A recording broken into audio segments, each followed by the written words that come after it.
Nos encontramos en la antigua Mesopotamia, a mediados del segundo milenio antes de Cristo.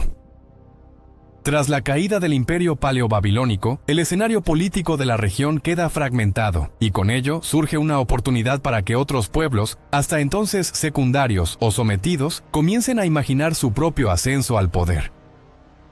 Uno de estos pueblos fueron los asirios. Durante siglos habían sido conocidos como una sociedad agrícola y ganadera, dedicada en gran parte al pastoreo y al cultivo en las fértiles tierras del norte mesopotámico. Pero ahora, con el vacío de poder dejado por Babilonia, los asirios comienzan a trazar su propio camino hacia la hegemonía. Su historia se desarrolla principalmente a orillas del río Tigris, donde fundaron algunas de sus ciudades más importantes. Entre ellas destaca Assur, que daría nombre al pueblo y al dios principal de su panteón. Más al norte, Nínive se convertiría en una ciudad complementaria a Assur. Mientras Nínive aprovechaba una extensa llanura agrícola con excelente irrigación gracias al Tigris, Assur se establecía como un dinámico centro comercial, bien conectado con las rutas caravanas que unían el norte y el sur de Mesopotamia. Estas dos ciudades formarían el núcleo de lo que, con el tiempo, se convertiría en uno de los imperios más poderosos y temidos del mundo antiguo. A partir del siglo XIV a.C., Asiria dio un paso decisivo hacia la expansión. Dejando atrás su carácter de potencia regional, comenzó a construir lo que los historiadores conocen como el Imperio Medio Asirio. Uno de los primeros grandes nombres de esta etapa fue el rey Tukulti-Ninurta I, quien gobernó entre los años 1235 y 1198 a.C. Durante su reinado, Asiria no solo consolidó su poder militar, sino que también avanzó hacia Babilonia y extendió su influencia por vastas zonas del norte mesopotámico. Más adelante, Tiglat-Pileser I, entre 1114 y 1076 a.C., retomó la expansión con renovado ímpetu, realizando campañas hacia Siria y el Mediterráneo, lo que marcó un temprano intento por dominar el corredor comercial del Levante. Los asirios eran por esencia un pueblo guerrero. La guerra no era solo una herramienta política, era también una forma de devoción religiosa. Su dios principal, Assur, no solo era una deidad nacional, sino también el símbolo de la expansión imperial. Según su visión, era deber del pueblo asirio conquistar en nombre de Assur, someter a otros pueblos y ampliar su dominio como expresión de obediencia divina. Además, los asirios eran profundamente supersticiosos. Interpretaban los fenómenos naturales, las derrotas e incluso las plagas como señales del descontento de los dioses. Toda calamidad era vista como consecuencia de haber fallado a los mandatos divinos, lo cual reforzaba su sentido de urgencia por cumplir su papel como brazo conquistador de sus deidades. Así, religión, poder y violencia se entretejieron en una cosmovisión que impulsó a Asiria a convertirse no solo en un imperio, sino en una máquina de guerra justificada por lo sagrado. Tras el colapso de la Edad del Bronce, hacia el año 1200 a.C., el mundo antiguo experimentó una profunda crisis. Grandes civilizaciones como los hititas, micénicos y egipcios enfrentaron invasiones, hambrunas, pérdida de comercio y colapso institucional. Fue una época de oscuridad y destrucción que transformó radicalmente el mapa del cercano Oriente. Uno de los actores de esta crisis fueron los llamados pueblos del mar, grupos migrantes y guerreros que arrasaron costas, saquearon ciudades y precipitaron el fin de varios reinos. Sin embargo, Asiria logró resistir este embate. Su localización geográfica jugó a su favor. El macizo montañoso del Tauro al norte y su relativa distancia del litoral mediterráneo ofrecieron una barrera natural contra los ataques marítimos. Mientras otros reinos caían, Asiria logró conservar su estructura política y militar. Pero la estabilidad no era completa. A medida que el mapa se reconfiguraba, nuevas culturas emergían en las tierras en disputa. Entre ellas destacaban los arameos, un pueblo seminómada que comenzó a asentarse en la región sirio-mesopotámica. Rápidamente los arameos se convirtieron en una amenaza constante para Asiria, con incursiones frecuentes y una presencia creciente en el oeste. Frenaron durante siglos el avance asirio hacia el Levante. Aunque Asiria había resistido la tormenta del bronce final, el nuevo orden trajo consigo desafíos distintos: enemigos móviles, fronteras inestables y una lucha prolongada por recuperar la iniciativa. No sería sino hasta el siglo IX a.C. cuando Asiria retomaría de forma decidida el camino de la expansión. Bajo el liderazgo del enérgico rey Assur-Nasirpal II, se inicia una nueva etapa de dominio, conocida como el Imperio Neo-Asirio. Uno de los primeros actos estratégicos del monarca fue el traslado de la capital a Kalhu, también conocida por su nombre arqueológico, Nimrud. Esta ciudad, fundada o completamente renovada por Assur-nasirpal II, no fue elegida al azar.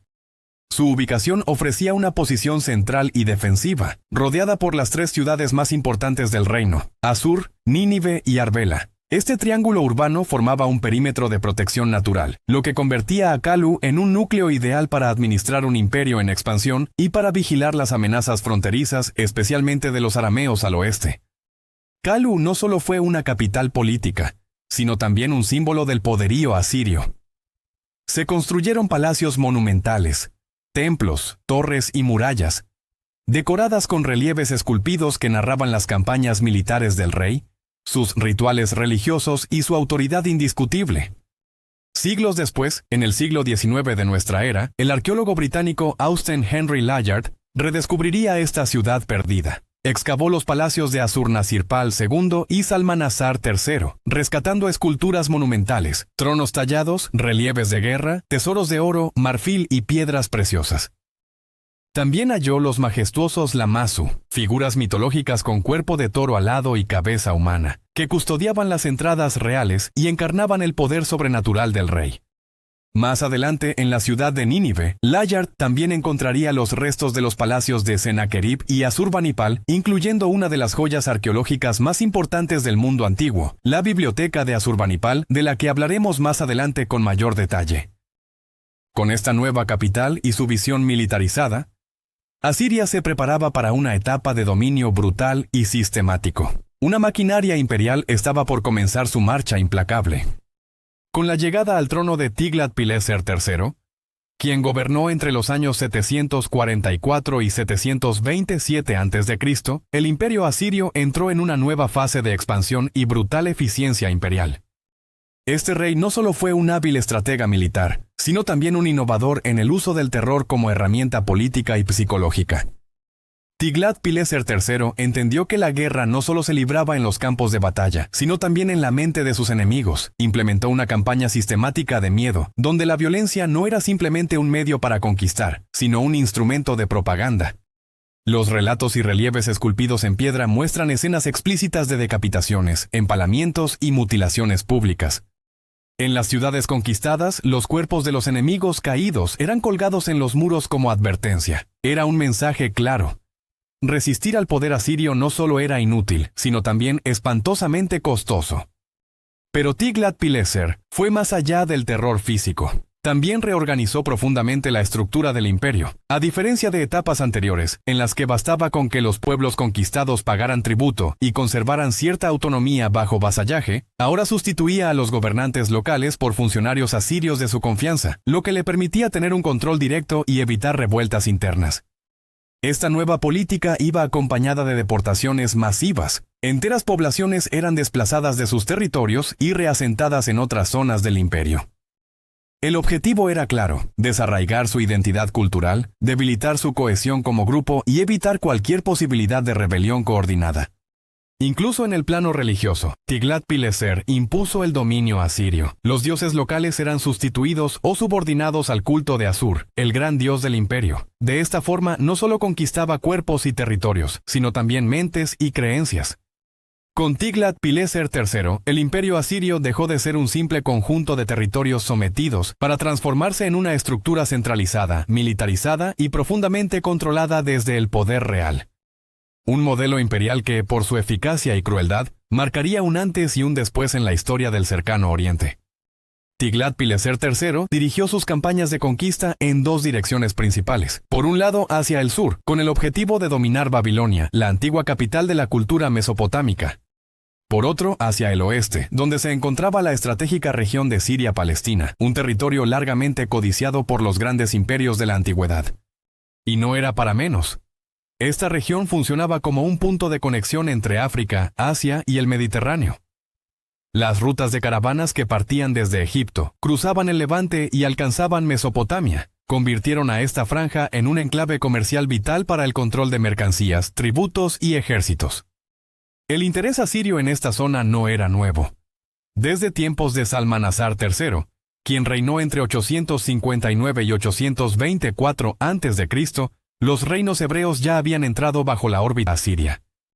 El célebre obelisco negro hallado en Nimrud muestra al rey Jehú de Israel postrado de rodillas ante el monarca asirio, con la cabeza inclinada en señal de sumisión, un gesto cargado de simbolismo político y religioso. Pero para Tiglat-Pileser III la sumisión simbólica ya no bastaba. Ahora se exigía control directo. En lugar de permitir reyes locales independientes, designó él mismo a Oseas como monarca de Israel, asegurándose así de tener un gobernante leal. Sin embargo, esta estrategia fue saboteada por un viejo rival, Egipto.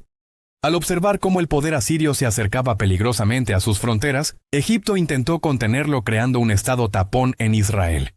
Ofreció respaldo al rey Oseas si éste se rebelaba contra Asiria. La promesa egipcia fue vista como una oportunidad por el debilitado reino del norte, pero resultó ser un error fatal. La Biblia lo resume con una potente metáfora en Ezequiel 29:6-7, donde Egipto es comparado con una caña rota. Cuando te tomaron con la mano, te quebraste y les rompiste todo el hombro. Egipto fue un bastón frágil e inútil. Egipto no cumplió su promesa. Y cuando Asiria respondió, lo hizo con toda su fuerza. Tiglat-Pileser III ordenó una represalia total. Oseas fue capturado y, según la tradición, cegado y enviado prisionero a Nínive, como escarmiento público por su traición.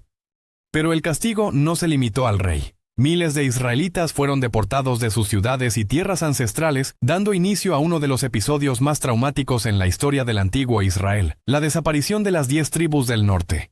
Durante el reinado de Tiglat-Pileser III, y más tarde con Sargón II, los asirios llevaron a cabo una de las estrategias imperiales más radicales de su época, las deportaciones masivas de pueblos enteros. En el caso de Israel, esta práctica tuvo consecuencias irreversibles.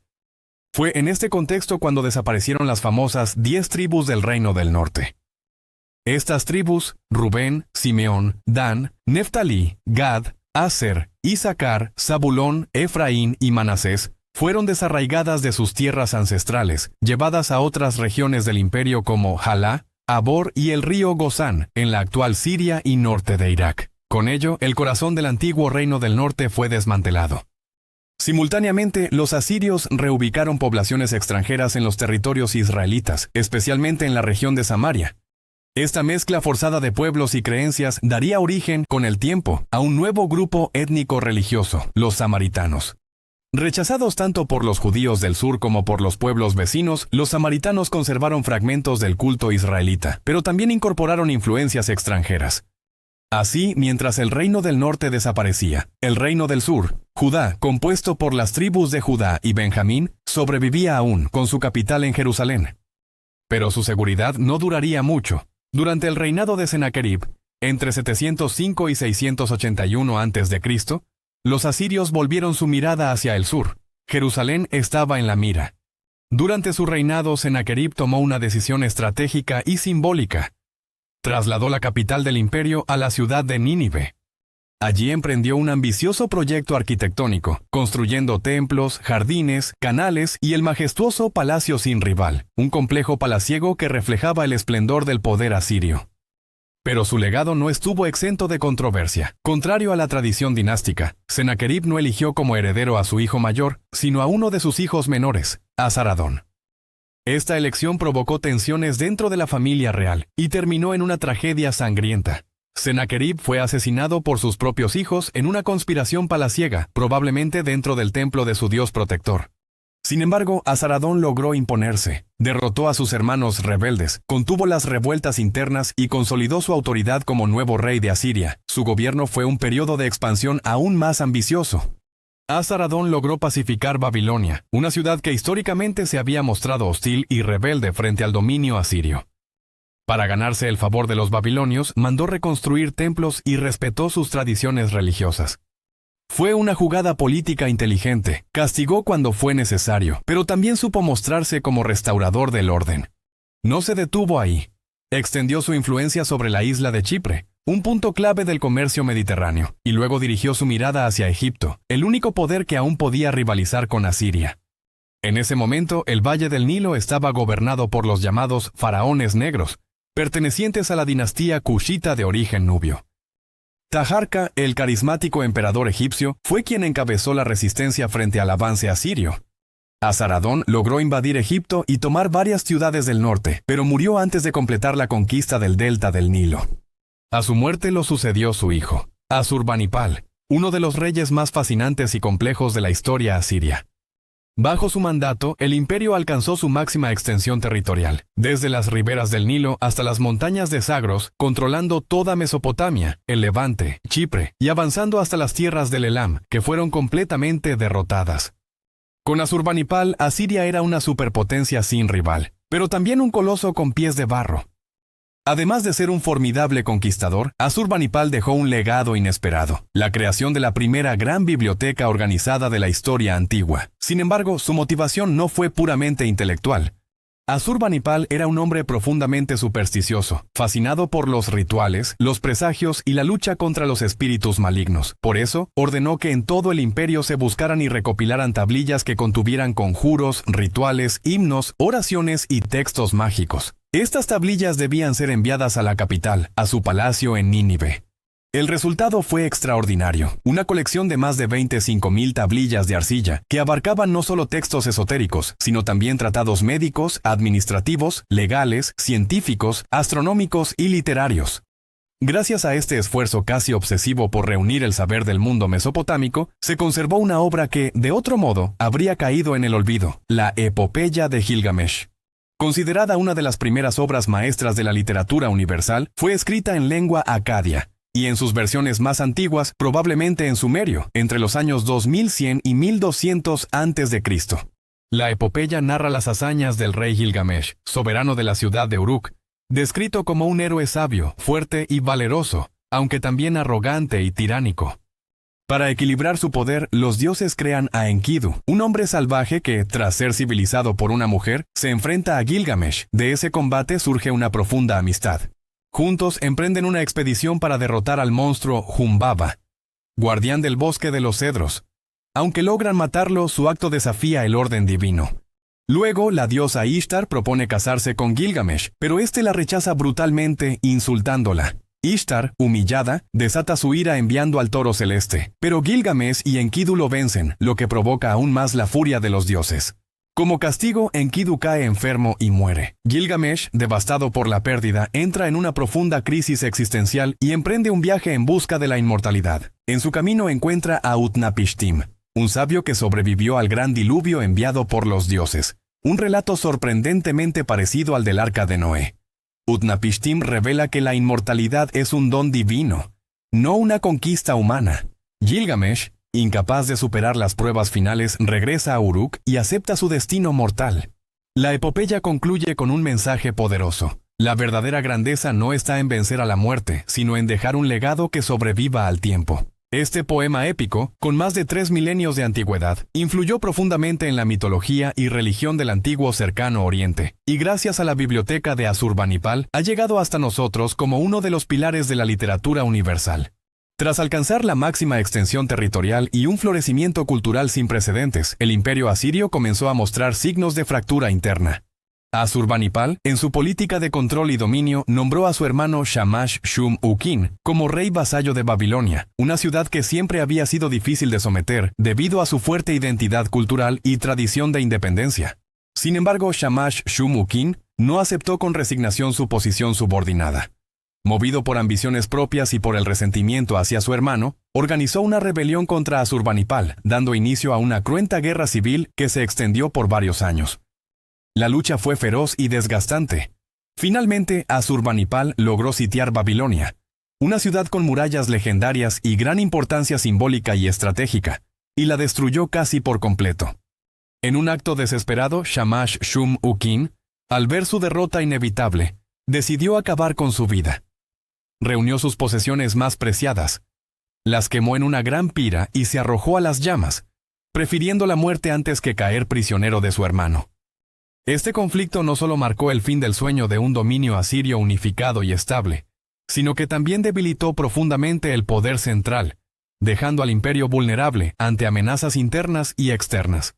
Tras la muerte de Asurbanipal, el imperio asirio perdió a su líder más fuerte y carismático.